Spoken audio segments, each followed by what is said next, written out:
So up until now, I've only been doing running. I haven't gotten into my swimming or cycling yet.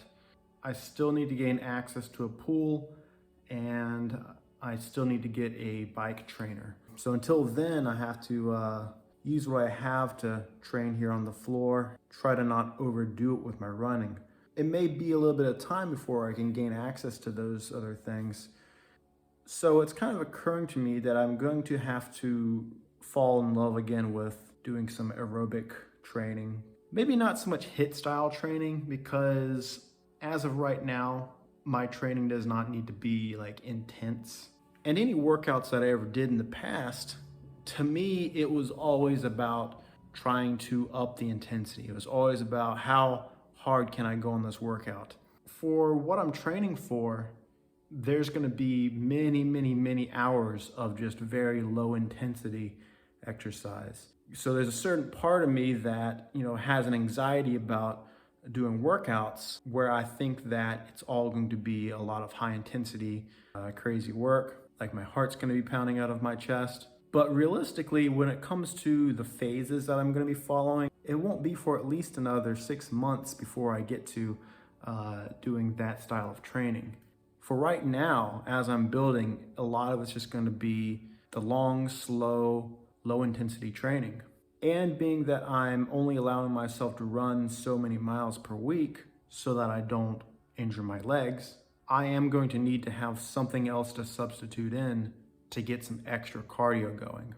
I'm going to have to really start pulling together a good upper body routine to build my shoulders and my core, and an additional lower body workout to sort of start training a lot more of the feeling of cycling, which is going to more so just engage the muscles that I ought to be using anyways when I'm running. I've realized that a lot of my running that I've ever done has been somewhat flawed in my running form, which is what's caused me a lot of pain and suffering from imbalanced muscle use.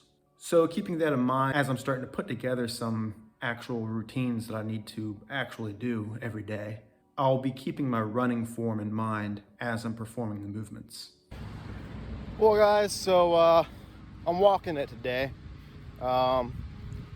Still being this early in the my training, I figure there's no shame in the game of walking, especially considering how I weigh 50 pounds more than I ought to be for how I'll be training in the future. So that extra 50 pounds puts a lot of extra pounding on your knees when you're when you're running or jogging. So feeling it a little bit in my right knee, and especially from the 5K the other day, and I figure remember, hey, I'm not my body's not how it used to be. I can't just get up and get going. I have to be a lot more easy with it.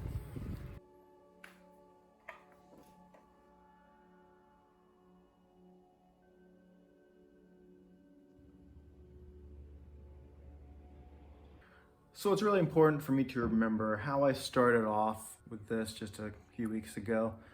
Before you run, you walk. And so that's what I need to fall back into doing, just walking before running. I'm sort of the heaviest that I've ever been, give or take about 5 pounds. So I don't really have any business trying to build up on my running mileage until I can take some of that weight off of me. I've decided that what I'm going to do, since I don't have my bike trainer yet, since I don't have access to a pool yet, and now that my knee is taking some damage from the running, that I'm gonna have to regress a bit from the running and just stick to walking the mileage. Not increasing any mileage, just enough mileage to keep my legs moving without pounding on my knees. So what I'm gonna change my focus toward is just low intensity interval training. There's a part of me that somewhat dreads doing, interval training, but it will give me a chance to reopen my creativity for kind of making it workouts. And so I think the way that I'm going to structure it is to set a certain amount of time that I'm going to do interval training for, such as 20 minutes, 25, 30 minutes plus, and just keep on moving for that duration of time. I'll have a few simple movements, a few simple exercises, I might break it down to an upper body and core session and a legs session. Just pick the exercises, set the timer, and just go for that duration. Keeping the heart rate nice and low, going at a slow, steady rate, and also just focusing on muscle engagement. There's been a lot of times in the past where I would be at the gym and I wanted to do somewhat of an impressive workout, as though it gave me some type of status or something if I could do some fancy workout. But when I do that, I tend to not think about my muscle engagement. So this is going to give me a good chance to rebuild that muscle to mind connection while I'm thinking about training the muscles that I'll be using for the other activities. For the last couple of years as a caretaker, I've been able to get away with not disciplining myself. And that's really what this whole thing is about, is redisciplining myself. I remember when I was a kid, I was said to have ADD. I had a hard time keeping my room clean or focusing on anything. I really enjoyed watching certain animes like Dragon Ball Z. Like any kid who gets excited about that sort of thing, I wanted to start working out a little bit. I remember being in my room just doing some push-ups and pushing really hard to do more and do more and do more. I was about 8 or 9 years old when I started doing that. I'd jump on my mom's treadmill that she had in the house. I'd sit in like a sumo stance to see how long I could hold it for. I'd go out in the backyard and run and jump to see how high I could jump. Just being a kid, having fun and trying to push myself to try and be like what I was seeing on TV that was getting me excited. And that's kind of what I need to fall back in love with. Just the love and joy of moving around freely, getting some good circulation going, and generally improving my well-being.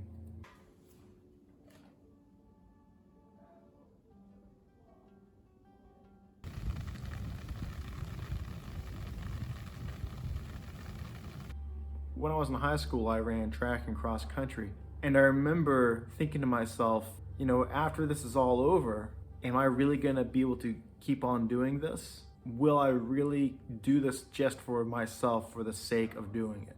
Or will it have to be for the sake of trying to be competitive? Because at that time, my mind was in being competitive. And it was being competitive that would drive me to be better. After graduating, I tried to maintain myself enough to be able to compete and keep on going. But as what happens with many adults is that whole thing sort of starts to fall apart, especially without having the support system in play to do those things. Not that I didn't have a support system. I did have support systems, but not for that purpose. And I think about, other people who have been inspiring figures and seeing their journey from going from being, really obese to losing, 100 pounds in 3 months. And you just think like, well, here's somebody who maybe didn't know how to exercise at all, but they were so determined that they were going to get that weight off of them that they were willing to just start doing anything. A lot of times it's the person who is just willing to get up and say, I'm going to get this off of me today. I'm going to do what I can do today to get this weight off. And so by seeing that, it really kind of inspires just more of the human drive factor rather than trying to be so structured and scientific about it. There is a science to it all, there is a structure to it, but none of that matters if the drive is not there. A lot of motivational speakers always talk about the why, and I think that that's sort of what I'm getting at. Crawl before you walk.